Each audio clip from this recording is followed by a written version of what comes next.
How does the stock market work? हमारा जो stock market है या इंडियन मार्केट है वो कैसे वर्क करती है? Market, what is the stock market? Stock market by two companies sell stock. ठीक है, कंपनीज स्टॉक सेल क्यों कर रही है? सबसे बड़ी मेन चीज यही है। अब मान लो कि कोई कंपनी है, जैसे मान लो ये कंपनी है, ये हमारी क्या कंपनी है, इसको ग्रो करना है। और ग्रो करने के लिए इन्वेस्टमेंट करनी पड़ेगी, क्या करनी पड़ेगी? इन्वेस्टमेंट करनी पड़ेगी। तो इन्वेस्टमेंट क्या चाहिए? इन्वेस्टमेंट के लिए money. How to make money? हम पैसे कैसे लाएंगे कंपनी के अंदर इन्वेस्ट करके? तो हम दो how does the stock market work? हमारी जो स्टॉक मार्केट है या इंडियन मार्केट है वो कैसे वर्क करती है? आप लोगों को देखा होगा कि स्टॉक मार्केट है जहाँ पे हम ट्रेड करते हैं, जैसे बीएससी और एनएससी है, हमारी स्टॉक मार्केट है। वहां पे अभी देखते हैं ये मार्केट वर्क कैसे करती है। हमने पहली वीडियो में देखा था ट्रेडिंग कैसे होते हैं, कितने टाइप के मार्केट होते हैं। तो सबसे पहले हमने स्टॉक मार्केट देखी थी, तो आज हम वही देखने वाले कि स्टॉक मार्केट वर्क कैसे करती है। ठीक है, तो सबसे पहले समझते हैं।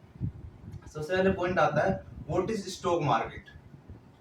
What is the stock market?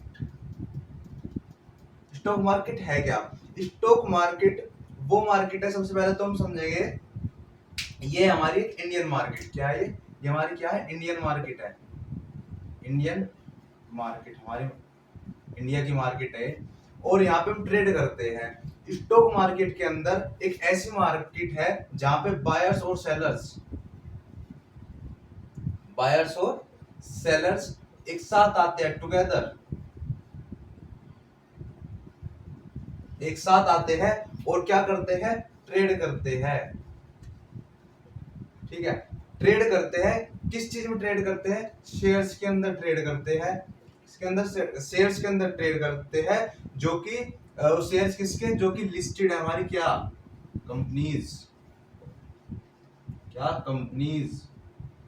ठीक है, तो स्टॉक मार्केट बेसिकली है क्या? पहले बात तो ये कि इंडियन मार्केट है और यहाँ पे जहां पे बायर्स और सेलर्स एक साथ आते हैं और क्या करते हैं? ट्रेड करते हैं। किसके अंदर? शेयर्स के अंदर, जो कि हमारी कंपनीज क्या है? लिस्टेड है। जो हमारी कंपनीज लिस्टेड है और जो उनके शेयर्स है उसके अंदर ट्रेड करते हैं एक साथ आके, बायर्स और सेलर्स आके। ठीक है, ये एक बहुत बड़ी मार्केट है। और क्या है कि जायंट मार्केट है। जायंट मार्केट बहुत बड़ी मार्केट प्लेस है। लेकिन ये कुछ ऐसा नहीं है कोई फ्रूट की मार्केट है, क्लोथ्स की मार्केट है। यहाँ पे बस पीपल क्या करते हैं, यहाँ पे इस मार्केट के अंदर पीपल क्या करते हैं? पीपल बाइंग और सेलिंग करते हैं। बाइंग और सेलिंग करते हैं क्या चीज? Pieces of companies. कंपनीज के पीस। कंपनीज के क्या करते हैं? बाय और सेल करते हैं कंपनीज के पीसीस। पीसीस मतलब है मतलब शेयर्स। तो शेयर्स एक कंपनी का हिस्सा है, तो एक कंपनी का पीस ही होगा। तो इसलिए लिखा है मैंने कि बाइंग और सेलिंग करते हैं क्या करते हैं? कंपनीज के पीस। ये कोई फ्रूट मार्केट नहीं है या फिर कोई क्लोथ की मार्केट नहीं है। ठीक है, तो जैसे कि हमने एप्पल का स्टॉक बाय कर लिया, तो हमारे पास क्या है? एक पीस है हमारे पास क्या? एप्पल का। एप्पल के शेयर का एक पीस है। एक एप्पल की कंपनी हमारे पास क्या है? पीस है। ठीक है, ऐसे होता है। मतलब पीस मतलब ये है कि बाइंग और सेलिंग चल रहे कंपनीज के जो पीस मतलब शेयर्स मान लो यहाँ पे। तो बस ये इंडियन मार्केट है हमारी। बायर और सेलर एक साथ आते हैं, ट्रेड करते हैं शेयर्स के अंदर। ये बहुत बड़ी मार्केट है। तो अब नेक्स्ट चीज देखते हैं हम कि हमें कंपनी शेयर्स दे क्यों रही है। मेन चीज तो ये आती है ना भाई, शेयर्स हमें कंपनी शेयर्स दे रही है, तो शेयर्स दे क्यों रही है? सबसे बड़ी बात तो यही है। तो कुछ फायदा ही होगा उन्हें जब तो शेयर्स दे दिया। तो नेक्स्ट टॉपिक हमारा आता है why do companies sell stock? Why do companies sell stock? ठीक है, कंपनीज स्टॉक सेल क्यों कर रही है? सबसे बड़ी मेन चीज यही है। अब मान लो कि कोई एक कंपनी है, जैसे मान लो ये कंपनी है, ये हमारी क्या है? कंपनी है। तो इसको ग्रो करना है और ग्रो करने के लिए इसको इन्वेस्टमेंट करनी पड़ेगी। क्या करनी पड़ेगी? इन्वेस्टमेंट करनी पड़ेगी। और इन्वेस्टमेंट क्या चाहिए, इन्वेस्टमेंट के लिए चाहिए हमें मनी, इन्वेस्टमेंट के लिए हमें क्या चाहिए, मनी। तो कंपनी लोन ना लेके अपना कुछ हिस्सा बेच देती है, सेल कर देती है कुछ पीसेस, अपना कुछ हिस्सा बेच देती है, और वो हिस्सा क्या है, शेयर्स। जब ये हमें अपना शेयर्स बेच देती है, तो जब शेयर्स बेचेगी इसके पास मनी आ जाएगी, मनी आएगी तो इन्वेस्टमेंट करेगा, इन्वेस्टमेंट करेगा तो ग्रो कर जाएगी। बेसिकली ये है, कंपनी है, ग्रो करने के लिए उसको इन्वेस्टमेंट करनी पड़ेगी, इन्वेस्टमेंट करने के लिए उसको मनी चाहिएगी। तो वो लोन ना लेके जो उसके कुछ पीस है ना, जैसे शेयर्स है, वो अपने शेयर्स क्या करती है, सेल कर देती है, अपने शेयर्स क्या करती है, सेल कर देती है। और सेल किसको करती है, सेल किसको करती है, सेल करती है इन्वेस्टर्स को, इन्वेस्टर्स जो उस कंपनी के अंदर इन्वेस्ट कर रहे हैं। अब कंपनी के अंदर इन्वेस्ट कर रहे हैं जब तो कंपनी को पैसा मिल रहा है, अगर हम लोग उसमें कंपनी को पैसा देंगे जब तो कंपनी को पैसा मिलेगा, और हम क्या हो गए, इन्वेस्टर हो गए। जैसे कि कोई इन्वेस्टर्स हो गए, जैसे कि यू एंड मी, आप और मैं, जैसे कंपनी के अंदर अगर हम इन्वेस्ट करेंगे तो कंपनी को पैसा मिल जाएगा, हम उसके शेयर ले लेंगे, और हमें इसके बदले क्या मिलता है, हमें इसके बदले मिलता है शेयर्स। हम इसके बदले क्या मिलते हैं, शेयर्स मिलते हैं। जैसे हमें शेयर्स मिल गए और कंपनी ने ग्रो करी, कंपनी शेयर्स मिलने के बाद हमारी कंपनी क्या कर गई, ग्रो कर गई, क्या कर गई, ग्रो कर गई हमारी कंपनी। और जैसे ही ग्रो करी हमारे शेयर्स के क्या हो गए, प्राइस भी ग्रो कर गए, प्राइस भी तो इंक्रीज होगा। जैसे कंपनी ग्रो करेगी, अगर मान लो शेयर क्या था, पीस था, एक कंपनी था पीस था, अगर कंपनी ग्रो करेगी तो उसका पीस भी ग्रो करेगा। मान लो कंपनी ग्रो करेगी तो पीस भी ग्रो करेगा, और पीस ग्रो करेगा तो मतलब शेयर भी ग्रो करेगा। पीस मतलब शेयर, मान लो पीस मतलब शेयर ही था, तो शेयर भी ग्रो कर जाएगा, और उसका शेयर का प्राइस बढ़ जाएगा। तो इस तरीके से हमें भी फायदा होता है, और इस तरीके से कंपनी को भी फायदा होता है। तो इसीलिए कंपनी क्या करती है, अपने स्टॉक को सेल करती है, लोन न लेने के बजाय वो हमें शेयर को हमें सेल कर देती है, जिससे उसे पैसे मिल सके, और पैसे मिलने के बाद और उसका ग्रो कर गई तो प्राइस भी बढ़ जाएगा, और प्राइस बढ़ेगा तो हमें भी फायदा होगा, हमारे क्योंकि शेयर्स के प्राइस बढ़ जाएंगे।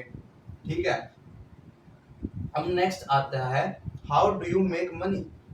हम पैसा कैसे बनाए कंपनीज के अंदर इन्वेस्ट करके, या कंपनीज के अंदर शेयर करके हम पैसा कैसे बनाए,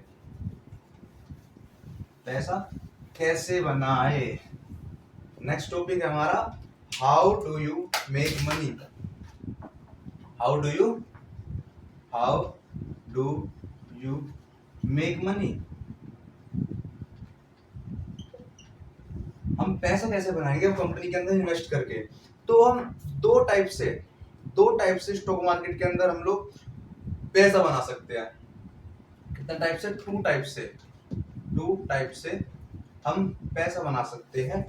कैसे बनाएंगे पैसा, और कौन से वो दो टाइप है। सबसे पहला टाइप है हमारा कैपिटल गेन्स। कैपिटल गेन्स क्या है, कैपिटल गेन्स। कैपिटल गेन्स के अंदर क्या होगा, हम बाय करेंगे लो पे एंड सेल करेंगे हाई पे। बाय करेंगे लो पे और सेल करेंगे हाई पे, बस ये कैपिटल गेन्स, ये पहला टाइप है हमारा। कैपिटल गेन हो जाएगा, बढ़ जाएगा। तो बाय करेंगे हम लो पे और सेल करेंगे हाई पे। हम बाय तो हम लो पे करेंगे, भाई कुछ चीज खरीदने जा रहे हैं तो कुछ जब सस्ता हो जब भी खरीदेंगे, और कुछ चीज बेचने जा रहे हैं जब महंगा हो जब भी बेचेंगे। सेकंड टाइप है डिविडेंड्स। डिविडेंड्स के अंदर है क्या, कुछ कंपनीज क्या होती है, हमें प्रॉफिट शेयर करती है अपने शेयर होल्डर्स को। अब मान लो एक कंपनी है, मान लो ये कंपनी है, मैंने इसके शेयर्स लिए हुए हैं, इस कंपनी ने मुझे अपने शेयर्स दिए, मतलब मैंने इसके खरीदे हुए हैं शेयर्स। अब जब मैं शेयर्स लिए हुए हैं तो मैं इसका क्या होगा, एक शेयर होल्डर हो गया मैं इसका। शेयर होल्डर मतलब जिस कंपनी में मेरे पास शेयर्स है तो मैं उसको कंपनी का शेयर होल्डर हो गया। होल्ड मतलब रखना, तो मैं इस कंपनी का शेयर होल्डर हो गया। तो कंपनी की जब ग्रो करेगी कंपनी, तो अपने अपने शेयर होल्डर को कंपनी कुछ क्या देगी, प्रॉफिट दे देगी। कंपनी क्या दे देगी, प्रॉफिट दे देगी। जैसे मेरे पास शेयर्स है एक कंपनी के, मेरे पास क्या शेयर्स है, और मैं उसका शेयर होल्डर होगा। कंपनी ग्रो कर गई, अगर कंपनी ग्रो कर गई तो हमें उसको कंपनी क्या देगी, हमें कुछ प्रॉफिट देगी, क्योंकि हम उसको क्या थे, शेयर होल्डर थे, क्योंकि हमने उसके अंदर क्या करा था, इन्वेस्टमेंट करी गई थी। ठीक है, तो ये डिविडेंड्स हो गया। तो दो टाइप समझ आ गया होगा आपको। अब दोनों के एग्जांपल लेते हैं एक बार। दोनों के क्या लेते हैं, एक बार एग्जांपल लेते हैं।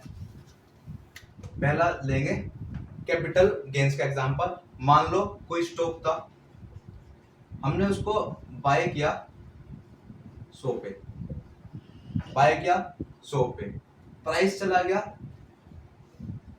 कितने पे, 150 पे।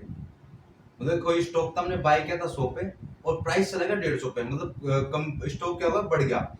फिर हमने सेल कर दिया उसको कितने पे, 150 पे। प्रॉफिट कितना का हो गया, प्रॉफिट होगा 50 रुपए का। ठीक है, तो ये क्या था, कैपिटल गेन्स। पहला टाइप था कैपिटल गेन्स। ऐसे होता है, स्टॉक हमने खरीदा था 100 पे, प्राइस चला गया 150 पे, सेल कर दिया 150 पे, प्रॉफिट कितना होगा, 50 का प्रॉफिट होगा हमें। ठीक है, अब सेकंड आता है डिविडेंड्स का एग्जांपल। सेकंड है हमारे पास एग्जांपल डिविडेंड्स का। हमारे पास मान लो 10 शेयर्स है, 10 शेयर्स है कंपनी के, 10 शेयर्स है किसके, कंपनी के। वो हमें जैसे कंपनी ग्रो कर गई तो हमें क्या देती है, 2 रुपए पर शेयर देती है।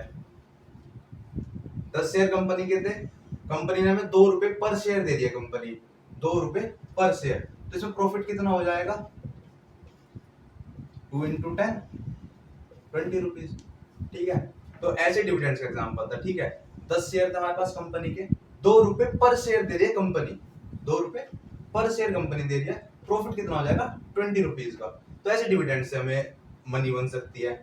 ठीक है, अब कैपिटल गेन्स का भी समझ आ गया होगा, बाय हाई लो करो और सेल हाई करो। ठीक है, अब डिविडेंड्स का भी समझ आ गया होगा। अब बारी आती है what moves stock prices. What moves stock prices, जो हमारे स्टॉक के प्राइस है वो क्यों मूव करते हैं और कैसे मूव करते हैं और हमें कब एंट्री लेनी चाहिए। ठीक है ना, ठीक है। What moves stock prices, what moves stock prices, क्या मूव करवाता है स्टॉक, जो स्टॉक के प्राइस होते हैं वो कैसे मूव करते हैं, क्यों, क्या मूव करवाता है, कौन मूव करवाता है। ठीक है, हमारे जो स्टॉक के प्राइसेस होते हैं, जो हमारे स्टॉक के प्राइस होते हैं वो supply and demand, supply and demand के बेस पर, सप्लाई एंड डिमांड के बेस पर, सप्लाई एंड डिमांड के बेस पर हमारे स्टॉक के प्राइसेस मूव करते हैं। ठीक है, मान लो हमने यहाँ पे कुछ, हमारा जो शेयर था वो चल रहा था, स्टॉक का प्राइस चल रहा था 10 रुपए।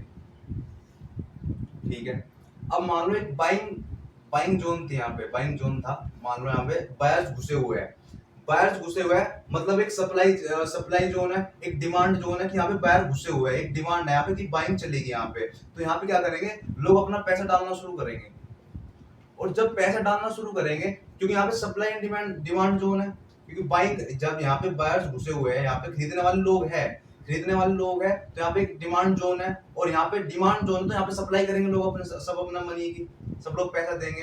तो जब यहाँ पे पैसा देंगे तो ये 10 से उठ के जब हम कुछ खरीदने लगते हैं तो उसका प्राइस हाई होता है, इसका प्राइस क्या होता है, हाई होता है। और जब हाई हो जाएगा तो बढ़ के मान लो 20 चला गया, तो स्टॉक का प्राइस क्या होगा, बढ़ गया, स्टॉक का प्राइस बढ़ गया, और स्टॉक का प्राइस बढ़ गया तो स्टॉक क्या कर गया, मूव कर गया। तो ऐसे मूव करता है सप्लाई एंड डिमांड जोन पे, या सप्लाई एंड डिमांड के बेस पे हमारे स्टॉक का प्राइस क्या करता है, मूव करता है।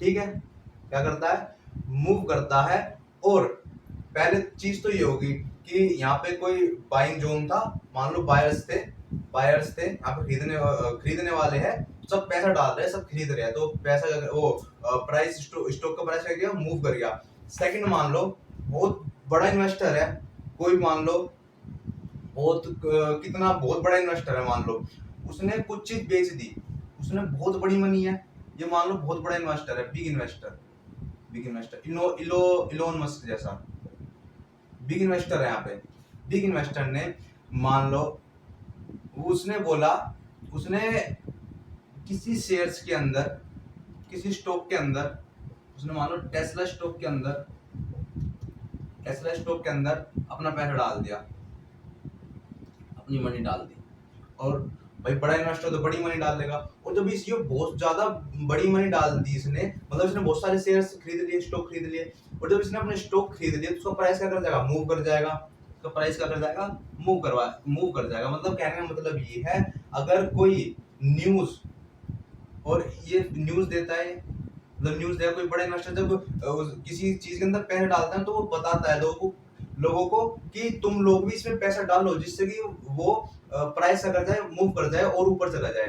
तो जो बड़ा इन्वेस्टर होगा ना, वो दो तरह से खेलता है, एक तो खुद पैसा डाल रहा है और न्यूज दे देता है कि मैं इसमें पैसा डाल रहा हूँ, तुम लोग भी इसमें पैसा डाल लो, और जब पैसा डालते जाएंगे सप्लाई एंड डिमांड जोन की वजह से उसका पैसा प्राइस का कर मूव कर जाएगा, या फिर नीचे भी गिर सकता है अगर पैसा मतलब निकाल लेंगे। मतलब अगर सेल करते जाएंगे, बड़े इन्वेस्टर ने क्या करा, अपने सारे शेयर बेच दिए, जब सारे शेयर बेच दिए तो उसका प्राइस क्या हो जाएगा, कम हो जाएगा, तो ऐसे ही मूव कर जाता है। और जब शेयर खरीद रहा है वो, तो प्राइस क्या कर जाएगा, ऊपर चला जाएगा। तो जैसे बिग इन्वेस्टर होते हैं, वो क्या करते हैं, वो न्यूज भी देते हैं कि मैं इसमें पैसा डाल रहा हूँ, तुम लोग भी इसमें पैसा डाल लो, और जब न्यूज देते हैं, जब पैसा हमारा बढ़ जाता है, तो हमारा जब पैसा बढ़ जाएगा फिर हम निकाल लेंगे। तो ऐसे न्यूज के बेसिस पे भी, या फिर हमारा कोई सोशल मीडिया के बेसिस पे भी, सोशल मीडिया के बेसिस पे भी हमारा प्राइस मूव कर सकता है। जो बड़े बड़े इन्वेस्टर होता है वो सोशल मीडिया पे बताएंगे, न्यूज पे बताएंगे, तो ऐसे हमारा स्टॉक प्राइस क्या करता है, मूव करता है। अब नेक्स्ट चीज आती है हु कैन ट्रेड, कौन कौन ट्रेड कर सकता है और कैसे कर सकते हैं हम ट्रेड, और ट्रेड करने के लिए हमारे पास क्या क्या होना चाहिए। ठीक है, हु कैन ट्रेड, कौन कौन ट्रेड कर सकता है और क्या क्या हमारे पास होना चाहिए। अब मेन चीज ये आता है, सब लोग देखते हैं बहुत सारी स्क्रीन लगी होती है लोगों के पास, भाई यूट्यूब पे वीडियो देख ली, यहाँ पे कितनी सारी स्क्रीन है, लेकिन ऐसा कुछ जरूरत नहीं है कि इतना सारा खर्चा करे और इतनी सारी स्क्रीन वगैरह लाए। हम ट्रेड कैसे भी कर सकते हैं। हमारे पास टॉपिक, तो सबसे पहले टॉपिक डाल देते हैं, who can trade, who can trade, ये टॉपिक हमारा हु कैन ट्रेड। ट्रेड कौन कौन कर सकता है, ट्रेड कोई भी कर सकता है, ऑलमोस्ट एनीवन, ऑलमोस्ट एनीवन, कोई भी ट्रेड कर सकता है। मैं, आप, कोई बड़ा इन्वेस्टर, कोई लार्ज फर्म्स, बैंक, हर कोई ट्रेड कर सकता है। अभी बोला है ऑलमोस्ट एनीवन, गरीब के पास जब करेगा उसके पास कैपिटल होगी जब ट्रेड कर सकता है वो। ठीक है, तो ऑलमोस्ट एनीवन, कोई भी ट्रेड कर सकता है। अब हमारे पास होना क्या चाहिए ट्रेड करने के लिए, हमारे पास या तो एक स्मार्टफोन हो, स्मार्टफोन, या कंप्यूटर हो, या लैपटॉप हो, लैपटॉप मतलब एक चीज होनी चाहिए, लैपटॉप, टैब्स वगैरह कुछ भी हो हमारे पास, और हमारे पास एक नेट हो, बस उसके अंदर, इनके अंदर नेट हो, बस हम लोग ट्रेड कर सकते हैं। और एक ऐप हो बस उसके अंदर, एप्स तो कोई सोचते हैं, ग्रो ऐप मान लो, या एंजल वन मान लो, या जीरोधा मान लो, अप स्टॉक मान लो, अप स्टॉक्स, ठीक है, ऐसा मतलब एक ऐप हो, एक फोन हो, नेट हो, तो जिसके पास ये एक्सेस है वो ट्रेड कर सकता है। लेकिन ट्रेड करना कब है, हमें ट्रेड करना है जब हमने, हमारे पास एक की हो, और की हो, कौन सी की हो, लर्निंग की। अगर हमारे पास लर्निंग की है तो हम लोग ट्रेड कर सकते हैं। अगर हमारे पास लर्न करने की क्षमता है, या फिर हम लर्न कर रहे हैं, अगर हम लर्न कर सकते हैं, किसी चीज को सीख के ट्रेड करना है, मतलब कहने का मतलब ये है पहले सीखना है ट्रेडिंग क्या है, और जब ट्रेड करना है, और ये तो आप देख रहे हो ऑलमोस्ट एनीवन, कोई भी ट्रेड कर सकता है। स्मार्टफोन सबके पास होगा, नेट भी सबके पास होगा, ऐप भी कोई डाउनलोड कर लेगा। लेकिन मेन चीज तो लर्निंग है ना। अगर आप लोगों को लर्न आते ही नहीं है ट्रेड करना, तो ट्रेड करोगे कैसे, इन सब चीज का होने का क्या फायदा। ठीक है, तो मेन किया है लर्निंग, तो पहले सीखना पड़ेगा। ट्रेड वैसे हर कोई कर सकते हैं, हर कोई कर सकता है ना। तो अब मैं एक बिगिनर जर्नी है, बिगिनर से एडवांस जाना है, तो अब सबसे पहले मैं एक टिप देना चाहूंगा बिगिनर को। बिगिनर टिप क्या है, बहुत से क्या करते हैं, बिगिनर के लिए एक टिप है, बिगिनर के लिए एक टिप है, बिगिनर के लिए टिप ये है, वो क्या करता है, कहीं से भी 2-3 वीडियो देख लिया और ट्रेड करना स्टार्ट कर देता है कैपिटल से, अपने रियल कैपिटल से, जो कि बहुत गलत है। क्या है, बहुत गलत है। हमें स्टार्ट करना है स्मॉल से, और इससे भी पहले हमें जाना है पेपर ट्रेडिंग पे। पेपर ट्रेडिंग, पेपर ट्रेडिंग मतलब ये है कि कोई हमारी रियल मनी नहीं है, बस एक डेमो अकाउंट है, उसके अंदर ट्रेड कर रहे हैं। पेपर ट्रेडिंग ये है, ठीक है। और हमें स्टार्ट करना है स्मॉल से। अगर मान लो पेपर ट्रेडिंग में हम परफेक्ट हो गए, तो हम ये नहीं कि 10-12 लाख रुपए डाल के हम ट्रेड करना, नहीं, स्मॉल कैपिटल से। किससे? स्मॉल कैपिटल से। स्मॉल कैपिटल से हमें क्या करना है? स्मॉल कैपिटल से ट्रेड करना है। और ट्रेड करना कब है? और कंपनीज में, या मान लो ट्रेड करना है कंपनीज में, इन्वेस्ट कब करना है? लर्न करके, सीख के। या इन्वेस्ट करना हो या ट्रेड करना हो, कुछ भी करना हो, लर्न करना पड़ेगा सबसे पहले, सीखना पड़ेगा। वरना ऐसे ही नहीं घुस जाना, अपनी मनी लेके घुस गई, कैपिटल है उसी को, कैपिटल खत्म हो जाएगा, कुछ फायदा नहीं है। और सबसे सेकंड चीज आती है always manage your risk. Second चीज, ये पहली चीज मान लो। सेकंड चीज आती है always manage your risk. Manage your risk, अपने रिस्क को मैनेज करो। अगर मैनेज कर सकते हो रिस्क को, जैसे कि लालच ना लाके अपने अंदर, या फिर साइकोलॉजी भी खराब करके अपने माइंड की, अगर आप लोग मैनेज कर सकते हो रिस्क को, तभी स्टार्ट करो ट्रेडिंग या इन्वेस्टिंग। इन्वेस्टिंग भी स्टार्ट करो, इन्वेस्टिंग भी अच्छी चीज है। तो जब भी स्टार्ट करो, सबसे पहले लर्न करके, और लर्न करने के बाद स्मॉल से स्टार्ट करके। लर्न करने पहले तो पॉइंट हो जाएगा ये, फिर पहले लर्न किया इन्वेस्टिंग और ट्रेडिंग कैसे करनी है, फिर पेपर ट्रेडिंग करी, फिर स्मॉल कैपिटल से स्टार्ट करा, और इसको फिर सीखो कि रिस्क को अपने मैनेज कैसे करें, कम रिस्क कैसे ले, रिस्क कम ले और प्रॉफिट ज्यादा बनाए। और स्टॉक मार्केट बहुत पावरफुल चीज है। स्टॉक मार्केट है ना, स्टॉक मार्केट जो है हमारी, स्टॉक मार्केट बहुत ज्यादा पावरफुल है, बहुत ज्यादा पावरफुल है, बहुत ज्यादा पावरफुल। ये इसके अंदर इतना पैसा है, ये पूरे देश की प्यास बुझा सकता है, इतना पैसा है इसके अंदर। तो बहुत पावरफुल चीज है। कब पावरफुल है? अगर हम इसको रेस्पेक्ट देंगे। रेस्पेक्ट देने का मतलब क्या है? गैम्बलिंग नहीं करनी, जुआ नहीं खेलना, मतलब इसके अंदर। और इसके अंदर हमें एक एनालिसिस से चलना है, सोचना नहीं, प्रिडिक्ट नहीं करना कि अब मैं सोच रहा हूँ कि ऊपर चला जाएगा, ऐसे नहीं। एक एनालिसिस करना है, एक फंडामेंटल एनालिसिस करना है, तब हमें स्टॉक मार्केट जब हमें स्टॉक मार्केट से पैसा बनेगा। वरना ये कुछ फायदा नहीं है गैम्बलिंग वगैरह करके, ठीक है। तो आपको समझ आ कि कैसे स्टॉक मार्केट हमारे वर्क करती है, ठीक है। अगर आपको ये वीडियो हेल्पफुल लगी हो, या और आपको कुछ भी समझ आया हो,